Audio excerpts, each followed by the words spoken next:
Assalamualaikum John, kita ketemu lagi. Nah, jadi di episode kali ini kembali saya akan membahas tentang budidaya tanaman jambu air madu del hijau.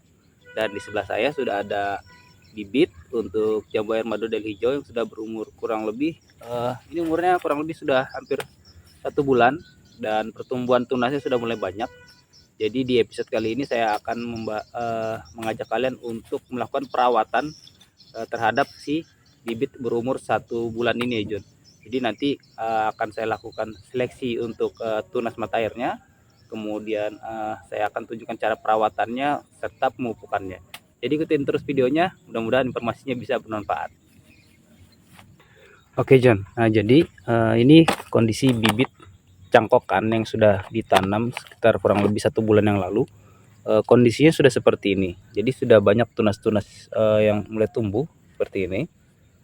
Tuh, tunas-tunasnya udah mulai banyak, tapi tunas-tunasnya tumbuh secara tidak beraturan seperti ini ya John. Tuh, jadi pertumbuhan memang enggak beraturan, jadi tumbuhnya banyak sekali seperti ini. Tuh, ini juga dari bawah sampai ke atas seperti ini. Nah, pertumbuhan tunas airnya terlalu banyak seperti ini sebenarnya sangat mengganggu untuk bibit ya John. Sangat-sangat mengganggu untuk bibit. Bahkan kalau dia sudah terlalu banyak tumbuhnya, ini pertumbuhan si bibitnya bakal terhambat. Nah, kalau pada batang utama biasanya tunas-tunas seperti ini disebut dengan tunas air dan wajib dibuang. Itu kalau di pohon ya John. Tapi kalau dia dijangkok kemudian dijadikan bibit, tunas-tunas air seperti inilah yang akan menjadi cikal bakal cabang-cabang produksi. Jadi ini bakal kita seleksi tunas-tunas airnya dan ada beberapa yang bakal kita pelihara. Jadi nggak semua kita buang ya John, tapi ada yang kita tinggalkan. Kalau mau punya pertumbuhan bibit yang bagus dengan pola atau bentuk percabangan yang sudah dibentuk, artinya kita harus melakukan seleksi terhadap tunas-tunas air ini. Jadi tunas airnya nanti kita seleksi, kemudian kita bentuk lagi cabang mana yang bakal kita pelihara untuk kita jadikan cabang produksi nantinya. Oke John, sekarang kita masuk ke tata cara seleksi tunas air yang bakal kita jadikan untuk cabang-cabang produksi. Jadi tunas air bakal kita seleksi. Nah, caranya kita seleksi dulu dari bawah. Cabang tunas-tunas air seperti ini yang ada di bawah seperti ini buang aja. Tuh, dipotes pakai tangan boleh karena ini masih sangat muda, jadi masih enak ya. Tuh. Oke, jadi batang bawah bersih sampai sini, sampai si percabangan seperti ini. Ini enggak ada tunas air di sini, usahakan enggak ada tunas air. Ini udah bersih, baru kita naik ke percabangannya. Oke, kita mau lihat dulu. Nah, di sini cabangannya yang cabang 1. Di sini udah ada beberapa ya John. Di sini 1, 2, 3. Jadi di sini yang bawah kita buang. Ini kita buang aja di sini. Tuh. Jadi dalam satu cabang seperti ini akan berfokus pada pertumbuhan cabang di sini. Nah, ada 2 cabang produksi seperti ini. Tuh. Jadi 1 cabang di sini menghasilkan 1 cabang di sini. Nah, ini menghasilkan 2 lagi. Oke, kemudian kita lanjut lagi di cabang satunya. Di cabang satunya di sini ada, nah ini ada banyak nih malah nih. Ada 1, 2, 3 dan 4. Di sini kita tidak butuhkan percabangan. Jadi kita buang ke 4-nya. Nah, ini dibuang ya John. Ini dibuang. Dibuang juga. Oke. Yang sebelahnya juga dibuang. Jangan disayang-sayang ya John. Ini harus dibuang.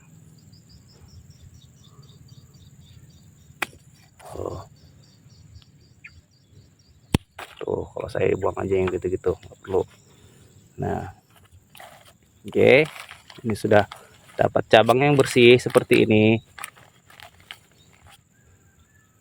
Bersih, sampai sini juga bersih. Di atas ada beberapa percabangan lagi. Nah, ini bakal kita lakukan seleksi lagi. Di sini ada 1, 2, 3, 4, 5, dan 6. Ada 6 tunas air yang harus kita seleksi. Jadi di sini kalau mau pelihara 2 atau 3 boleh, tergantung selera kalian. Tapi kalau saya kemungkinan 2 sampai 3 aja udah cukup. Ini bakal saya seleksi lagi ya. Ini untuk pertumbuhan yang menjulang ke atas seperti ini. Ini saya buang dulu satu di sini.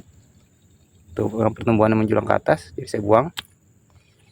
Oke, masih ada 4 ya John. 1, 2, 3, dan 4.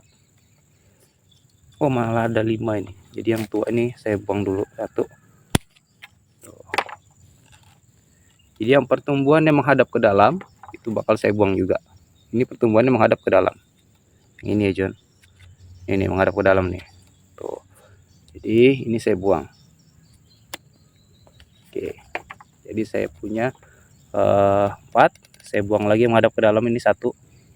Saya buang juga. Oke. Jadi saya hanya memelihara 4.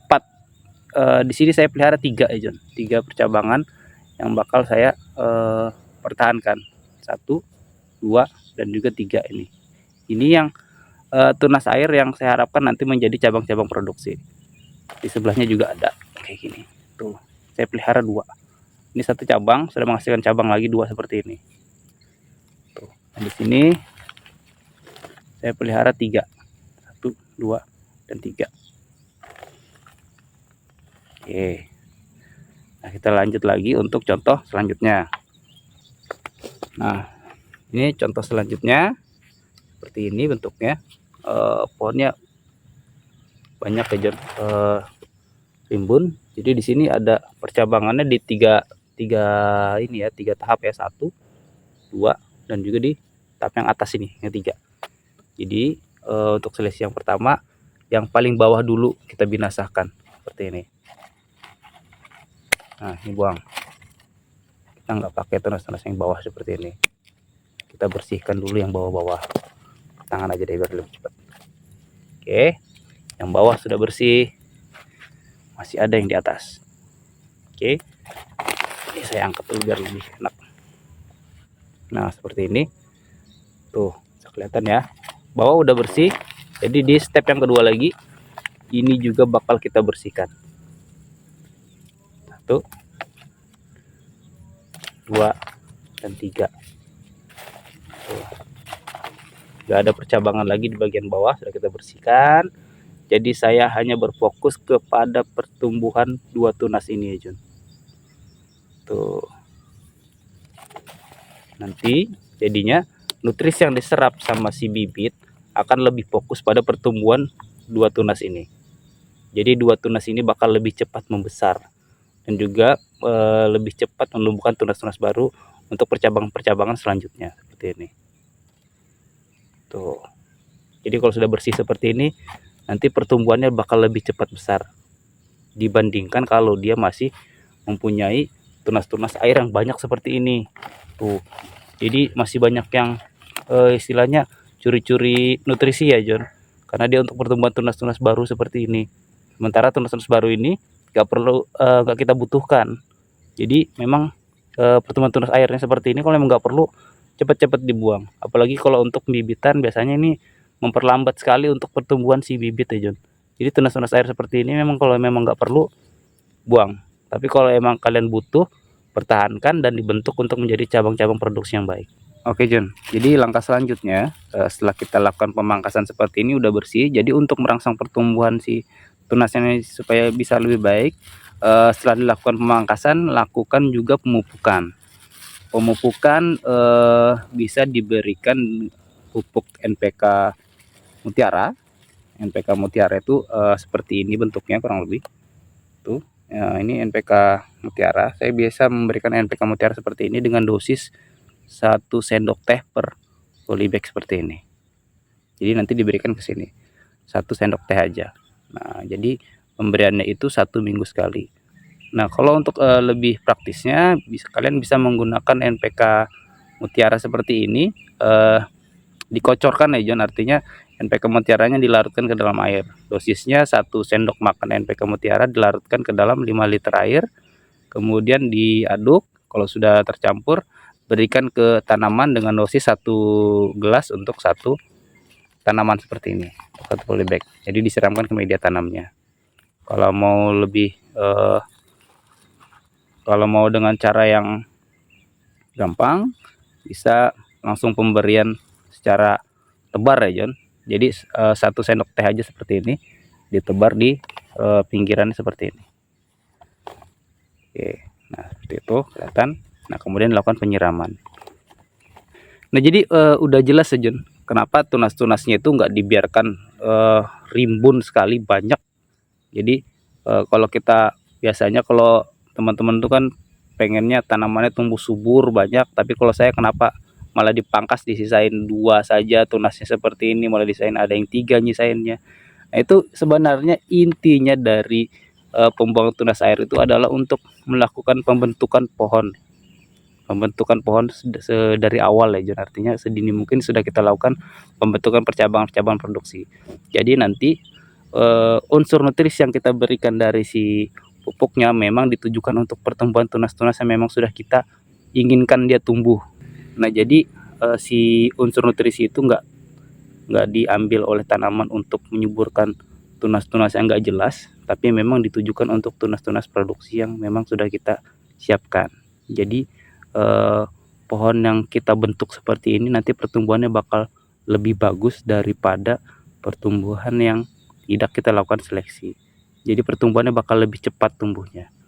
Nah sebenarnya kalau untuk masa pertumbuhan vegetatif seperti ini memang dibutuhkan kadar nitrogen yang besar ya John.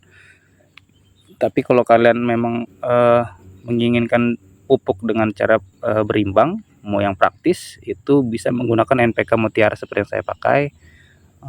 Kalau emang nggak punya boleh pakai kompos ataupun menggunakan pupuk kandang. Nah itu lebih bagus lagi karena itu kandungan nitrogennya lebih tinggi dan juga lebih organik, jadi lebih aman untuk tanaman. Oke John, jadi mudah-mudahan informasinya tadi bisa dimengerti dan juga bisa memberikan informasi yang bermanfaat untuk kita semua. Jadi saya doakan untuk teman-teman yang sedang membudidayakan tanaman jambu air madu daili hijau bisa dapat berkembang dengan baik. Jadi sampai ketemu lagi di video-video selanjutnya. Assalamualaikum warahmatullahi wabarakatuh.